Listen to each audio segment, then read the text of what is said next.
Hello, and welcome to Confidently Wrong, a show by regular dudes talking with confidence about content we have no right to speak about with any kind of authority, but do it anyway. I'm Wesley Nakamura, and today I'm joined by award-winning director Brian Redondo and Savon Jones, aka Captain Vonnie. This is episode 36, and we're chopping it up about James Gunn's newest lovable loser movie, The Suicide Squad. I'm confident that it's going to be the best show you've ever listened to, and well, hey, if it's not, you can always ask us for a refund.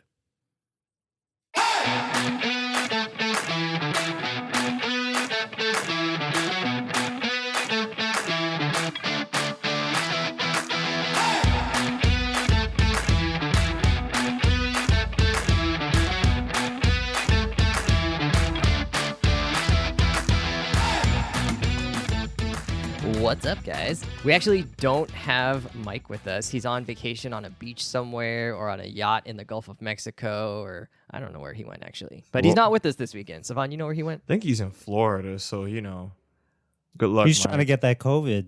Oh, my goodness. No, he's having New a good Orleans time. and COVID hotspots. I'm in Texas. We're also a hotspot. Austin says we're in stage 5. I don't know what that means, but it sounds pretty ominous. There are no other levels above stage 5. Oh, so well, we're at the top. Peaked. Running out of ICU beds, apparently. That's what they say. Well, what So, are we good going to do times. without Mike? Does that mean one of us has to really be acerbic during this whole podcast? Oh, yeah. Like, that's who's going going to to step into his shoes? I got it. You just have to be outrageous and say, outlandish things. That's all. I'll be the Savon, are villain you we just going to need. shake your head at yourself? I'm going to make a cold take, and then I'm going to, hate on myself. I got this. Great. We got two-faced This is the over new here. thing. I'm We'll the- see how it goes. I am the All right, we're going to start with Suicide Squad. Like we said, it released last week on HBO Max and in theaters, but I was too chicken to go to a theater because of aforementioned COVID. How did you guys see the movie? I wasn't hyped enough to go to the theater, so All right. on my couch. Nice, HBO Max, and Savon, kind of same thing, but Yeah. more Yeah. surreptitious means. Yeah, I don't have HBO Max. It's a service I don't have. Plus, I'm not about to go roll up on a movie theater. I'm not quite there yet. So I use the internet to see, some of it. Savon, can you just give us a quick premise of the movie for those of the people who haven't seen it, spoiler free? Friends, if you want the spoiler takes, they'll be coming in about 3 minutes or so. Yeah, so the Suicide Squad is a DC team. They've existed across a lot of different shows, mediums, whatever. The general premise is that you have a group of supervillains, super criminals, whatever. They're incarcerated for their supervillain crimes, and the government is hiring or essentially forcing them onto these black ops teams to do the dirty work for the government in exchange for lighter sentences. And they then usually have some type of chip or some kind of countermeasure that can kill them if they go immediately. off script. Yeah, so you act up, you're going to get killed in some capacity. They're almost always led by a character named Amanda Waller, who is like an amoral government agent. So, yeah, that's the Suicide Squad premise going into this movie. Brian, this is obviously we in all the previews they've called it a soft reboot, and I'm putting soft reboot in quotes because I think it's silly how every single recap calls it a soft reboot, and no one decided to call it anything different. It's like when you put on your other pair of Uggs or something. Yeah, it's still Uggs, it's still the same outfit, but now they're just black or now they're brown, It's quite soft. like my dad bod that's coming here. It's just quarantine bod right here. Yeah, you are the soft reboot of your 20-year-old self. Yeah, Oh it's my not God. a good thing. But there was a movie done by, I think it's David Ayer. Is that his name? A few years ago. You refused to watch it. I saw it. I actually watched it for this podcast in an unreleased episode that me and Mike did, and it was horrible. It was a The terrible podcast or the movie? both. That's why it's unreleased. It's online. It's just you can't see it. And it was just a mess it's a of a podcast. movie. The movie was, you can go look on YouTube on why it's a horrible movie. Everybody has given their takes on it. So anyway, so there's this movie that comes out a couple years ago. Now we're doing some of the same characters, some of the same actors. It's the same universe, but we don't really acknowledge the other one existing. So it's kind of interesting. Brian, there's apparently some hubbub going on though about like the old movie. Yeah, apparently with the release of The Suicide Squad, which is the latest one, some of the original actors from the previous one, plus John Cena of the current Suicide Squad movie, are calling for the release of the Ayer cut. I mean, this is what happens when you have the Snyder cut and suddenly you got all the fanboys foaming at the mouth, for, their savior's Us, we're fanboys. masterpiece. And so apparently David Ayer, whatever his name is, has his own fans, and they're aware that the studio interfered with the cut of Suicide Squad, of the original Suicide Squad, which apparently I haven't seen it, but from what I've read, is a weird tonal mashup. It's kind of gritty and realistic, which I believe is Ayer's style, but the studio wanted it to be more cheeky, have pop music in it, and they forced him to put that stuff in there, put in these jokes that didn't work because that's not what he was going for. And so he has said outright that there is his version of the movie that exists that nobody has seen, that he and his people are really proud of, and that the actors from the original movie are also very proud of. And so there's a call to release the Ayer cut. Is that a good thing? I don't know. Are we suddenly going to get Ayer cut, Snyder cut, Gunn cut of like all these, DCEU movies that didn't get received well in the first place, only to then be, I don't know, what's forced the word? into watching like another version of it, right? Or enticed into watching like a supposedly better version and now paying again for the same movie. Yeah. And still resulting in kind of a middling response.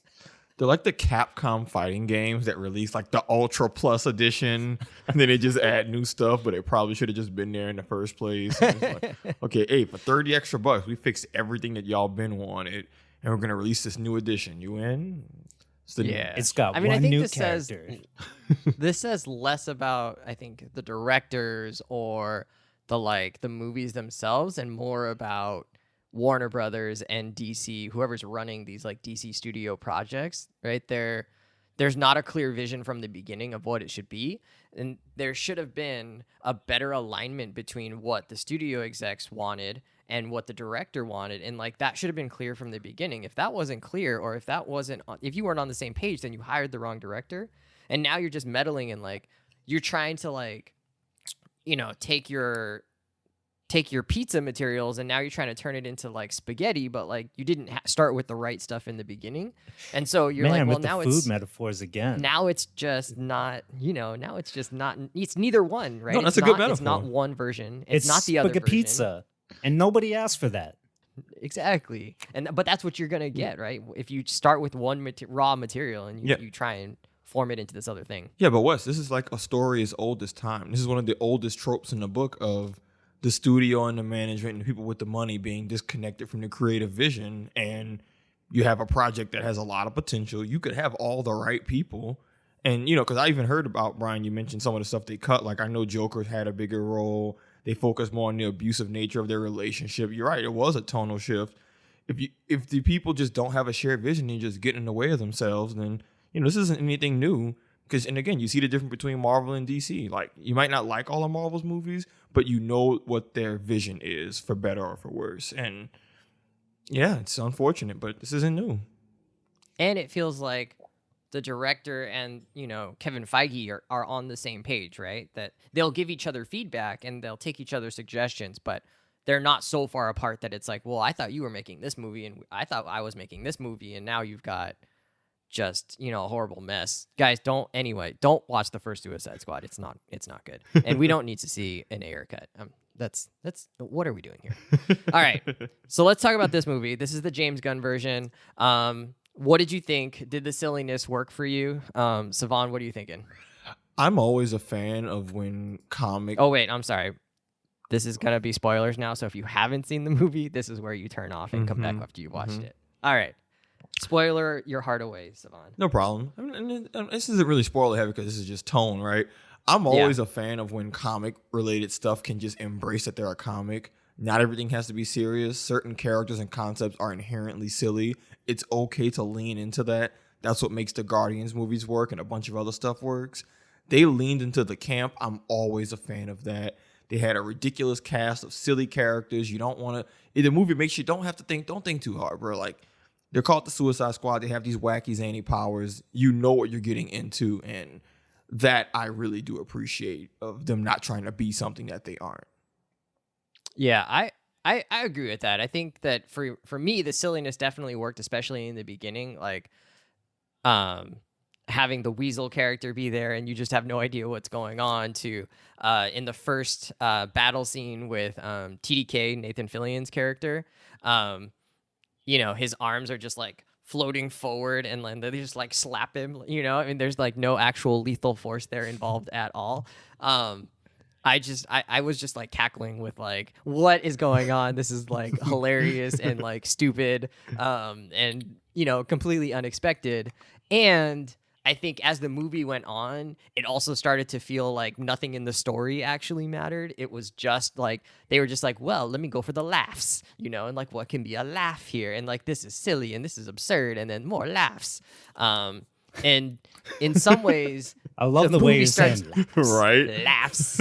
No, I'm saying it LAFFS, the laughs. And it felt in some ways like really similar to Guardians. So James Gunn directed, Guardians of the Galaxy, the first one, or he directed both of them. But it felt like it was really similar in terms of what they were going for, in terms of like the themes, but it sort of it didn't have the charisma of Star-Lord to kind of carry through the silliness. It didn't have the energy of Rocket to not spice up the scenes, but really give the scenes kind of three-dimensionality. That's a stupid way to describe it. It wasn't like as cool and fun as Guardians of the Galaxy, and I think that's where it sort of didn't work for me. That they did so much silliness, and then they didn't have anything to balance that to make it kind of a more well-rounded movie. Brian, what do you think about like the lightness of the movie? I mean, I think you're absolutely right. Like, Idris Elba, maybe not the most charismatic person for this type of movie. Fantastic actor. I don't know if he carries a James Gunn movie the way that, a more comedic actor like Chris Pratt and Bradley Cooper do for Guardians of the Galaxy. But I think you're right. Did we just agree on something, Brian? Did we just agree? Should we do a Zoom high five? We never agree on anything here. Get the agreement bell. Wrangling. I think silliness aside, all the set pieces of this movie, similar to Guardians, were at least really cool and fun to watch. I mean, just the last 20 minutes alone, the giant starfish alien attacking with armpits. Corto Maltese, kaiju style, and they even called it kaiju. Like, there's a lot of self-awareness going on there. That was just really fun to watch, and seeing Harley Quinn do her javelin thing into the alien, all that stuff was great cinematic fun. But I agree with you, the kind of the heart and the gravity of everything was kind of not there.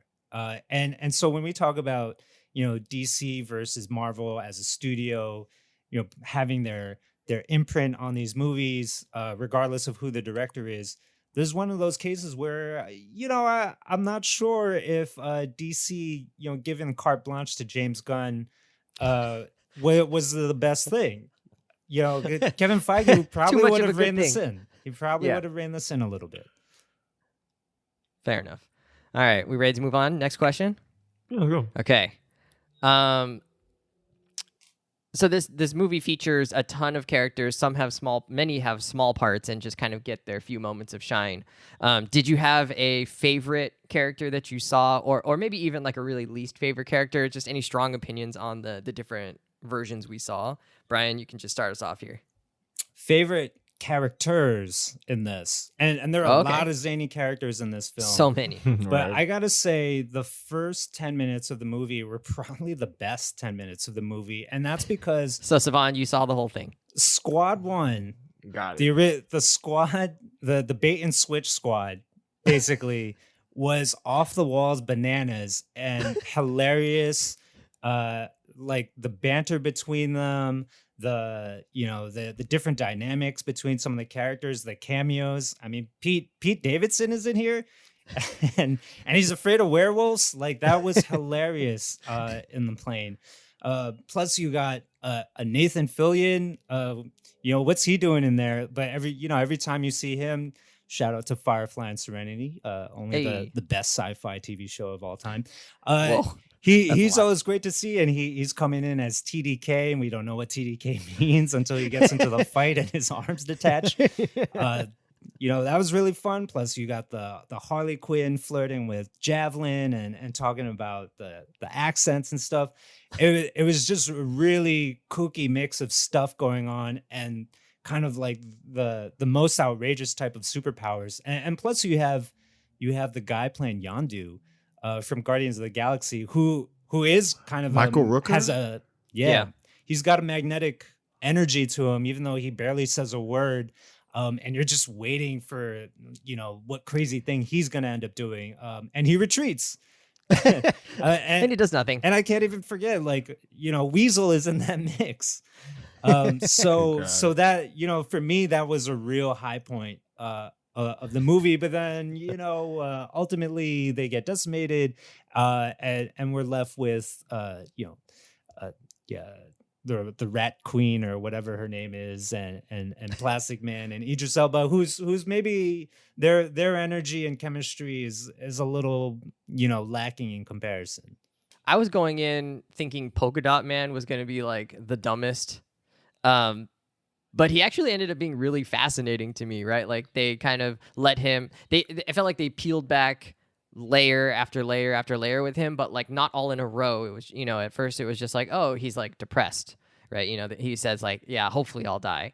And then it sort of becomes more, you kind of start to learn like, oh, he's shy. And then you're like, oh, but like, why is he like barfing polka dots in the middle of the forest? That's pretty exciting and weird. And then it turns out that like it has issues with his mom. And then, like it's like him trying to belong to this team, so just, I thought that was like a really interesting story arc. And I don't know why they chose to develop him and not the other characters, but more power to him. I just thought that was weird and wacky and like kind of fascinating. And props to whoever they cast as his mom, because she does a bang up job every time she shows up.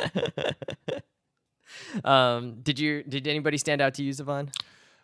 I mean, the whole cast was just fun to watch, and you could do an entire different episode just on how fun everybody is and watching them do their ridiculous thing. But I am a fanboy for Amanda Waller. She's always just been one of my favorite characters ever. Y'all have called this Shout out before. To Viola Davis. Yeah. I mean, y'all called me out before for maybe my favorite characters being awful people, but I don't care. I love, she's just so deliciously amoral and just about her job, and knows that she does awful things, but also really does believe that she's doing things for the greater good. And it's like a weird case that she's not totally wrong. But yeah, I just love her character. I liked her in just I've seen some of the first movie, but in that movie she stole the show, and I just love her character. So yeah, shout out to Viola Davis. Color us surprised that you don't care what anybody thinks about your opinion. Hey, just like, and neither does Amanda Waller. Big facts. inner monologue. All right, so those are our favorite characters. There's just a ton like of those characters just sprinkled in, and they're really entertaining and funny. We didn't even talk about Harley Quinn, and I think part of that is actually that she was underemphasized in the movie, which is probably okay. She's had her own starring vehicle show now, or movie now. And it was kind of cool to explore other characters. But obviously she's just really like out there and like really fun to watch, in her scenes as well. All right. Now we're kind of getting into some bigger picture pieces here. So, DC has had kind of mixed results, mostly down results actually in the movies that they've made. Wonder Woman, the original one maybe being the one exception to the movies. And then, the Christopher Nolan Batman movies aren't necessarily like DC Extended Universe, but obviously those were commercially and critically successful. But they've just they've had some hard times down at DC Studios. So do we think that James Gunn, or this new reset for the universe, can save or be a turning point, an inflection point, so to speak, for the DCEU. I'm pretty skeptical, but I thought this movie was at least better than a Zack Snyder slogfest. I don't know. Brian, where are you at with this? Is James Gunn the answer? Is this going to be the start of a new era? Definitely not. Oh no. He's going back to Guardians of the Galaxy, which I think he loves more than Suicide Squad. I mean, I think Guardians is his true passion. As we know, he was forced out of that project temporarily. He was canceled. And yeah, he was canceled. Put on not hiatus. forever. He went on cancel hiatus. He was on Cancel Island for a Sabbatical. little bit, and Cancel during that time, apparently that island was Corto Maltese, and he made this movie. So he's gonna go back. He's leaving Cancel Island. He's going back to Marvel, and he's making another Guardians movie.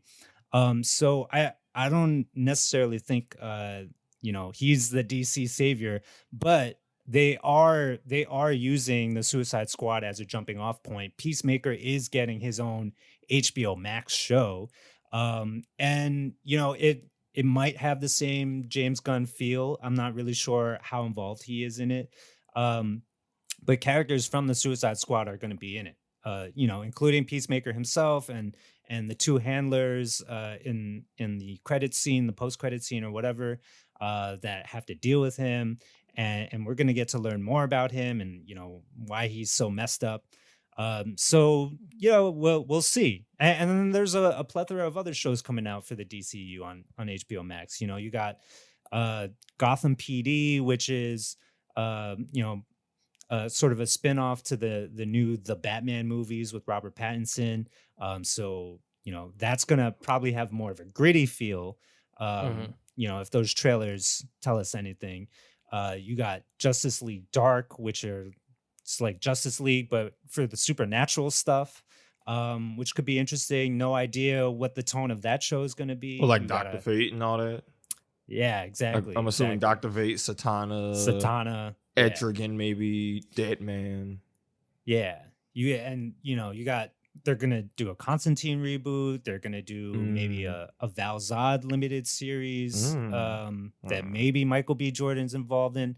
So there's a lot of things in the work. I still get the feeling based on this short list of content that's coming out that DC is still trying to figure it out. They're still throwing Spaghepizza at the wall and seeing what sticks. Spaghepizza. Savon, are we on the up now with DC? Is their properties going to be now things we really want to see and we're looking forward to in the way that Marvel has been really successful at building that? So DC's in a really weird place because I've been really vocal in the past about DC for I would say literal decades has been amazing at their animated content. Like their animated content, I can count on one hand how many misses they have out of 20 plus movies, So I do want to give props where props is due of when they do things right. And I think just from that list of shows Brian named, I think they're actually going to do a really good job of promoting their side characters in TV shows. I actually think they're going to do a pretty good job with that. And Suicide Squad is kind of proof of that, right? But I think even the Titans show has a loyal following of people who like it and they like the tone. There's stuff that they put out that's good. Yeah, they put out content that people like. We hate on them a lot, but it's not just all duds. The problem is that even that Superman and Lois show, apparently it's gotten really good reviews in the storytelling. Really? Yeah, because it's about more of a raising family than just your traditional story. It's about them as a couple. So they're doing a lot of stuff really, really well. But the biggest sore thumb, and I don't know how they're going to address this, is that they cannot promote their main characters in movies, in standalone movies. And that's a really, really bad problem to have because everything else I think has potential, but there's no good Superman movies out that people want to rock with. You can't hold on to your actors. Same with Ben Affleck with the Batman movie. Didn't they lose the actor who plays Flash? They're struggling so hard to keep their big mainstay characters putting out good stuff that, that just hurts when there's so many other things that could benefit from that doing well. But now you just have to let these individual shows stand on their own legs, which is good, but it could be better compared to Marvel where they're leveraging their movies to draw people into the shows. It's kind of an issue though that their biggest characters, Superman and Wonder Woman, are kind of boring. to begin with? Is it the source material? I some of it I think is, but there are Marvel characters who people thought were boring and they managed to make interesting. Thor used to be, I always say Thor was the most boring Avenger for the first 2 movies, and they figured out how to make him interesting by giving unique takes on the character. There's no reason they can't do the same with these other heroes, you know? Like, I think Wonder Woman actually can be given really compelling stories with the nature of her backstory, and I've always been the camp that Superman is best as a villain, but that's a whole nother conversation. But there's material they can work with, but I think right now they're trying to just get something a little bit more. You can't do the off-the-wall stuff with a character until you have at least a classic story that's established and well done. Even Man of Steel was really gritty, and I think for some people that's not the Superman story you want. So I think that's their problem right now. They can't get their feet on the ground for their mainstays. But I do want that Superman as a villain movie. Give me that. Yeah, Injustice, dude. Like, the Injustice games are some of the best games ever solely off the story because Superman is like a top-tier villain. It's amazing. I knew That it. makes sense. He's pretty unstoppable. He's Viltrumite. Yeah, exactly. All right, let's wrap this up. Winners, losers from the James Gunn version of the Suicide Squad. I'll get us started here. My winners, or the people I think were winners in this, were basically anyone who is a friend of James Gunn. So if you have been in a previous movie with him, or you're related to him, or both, then you were a winner here. Sylvester Stallone appeared in Guardians. Palm Clementif appeared in Guardians. Taika Waititi, friend of his, because they're both directed Marvel movies. Michael Rooker, who's been in movies with him before. Sean Gunn, his brother.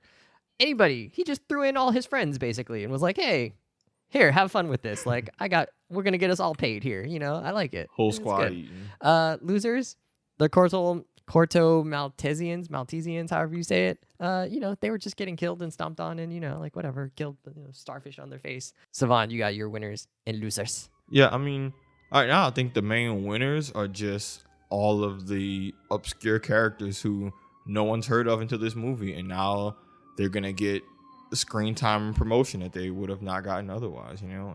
Like we just talked about, isn't like John Cena's character, right? Or is that John Cena's character? Peacemaker. The toilet bowl head guy? Yeah, I mean, Peacemaker. Yeah, I mean, the fact that Peacemaker's already getting a show is like, okay, they knew from the bounce, hey, yo, we could spin this into a bunch of side shows. So they know what they're doing. Losers, I don't know, the people who are in the original Suicide Squad movie. Sorry, Will Smith. But apparently when was the last time you did good? Yeah, but apparently they left the door open for Will Smith to return for his Deadshot character, which is why they didn't recast Idris Elba as Deadshot. So he if this movie is received well, there's a good chance he could be back, which I wouldn't be surprised. All right. I mean, they were basically the same, though. It was like a dad with a daughter who cared about, being a criminal. It was the same. But they did do that joke with Peacemaker, John Cena's character, who had the same description as Bloodsport. Oh, yeah. So in a way, maybe there's a knowing wink there. Like they know that Bloodsport is also the same as what was the name of Will Smith's character?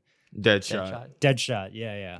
And who has the same description as Peacemaker, and so they can all coexist now. So for me, the winner was actually Peacemaker. It was John Cena, basically John Cena doing comedy. When and I saw F9 in a theater, like I said I would, and John Cena is awful in that because he's so serious. But as Peacemaker doing comedy, having his friendly little rivalry with Bloodsport, chopping up people, and like while looking at Bloodsport and being like, "Oh, look at me chop up people," that was hilarious. There was some sexual tension there. Let me tell you, maybe a little bit, palpable. Maybe a little bit palpable. With that toilet bowl head, I mean, that says it. That says it all. A loser for me, maybe a surprise, might be a little bit of James Gunn. He is both winner and loser in this. I think to me, this movie is a little bit self-indulgent. It's just like him beating a dead horse with his shtick, right? And so that kind of smells like Zack Snyder to me. He's on that Snyder train, and that's you're kind of right. That's a dangerous track to go down. Suddenly you're making the Army of the Dead, and it's just like, what happened to you, man? And so much potential. Like Also one trick another, pony. yeah, exactly. Yeah, you get too big and nobody can tell you no.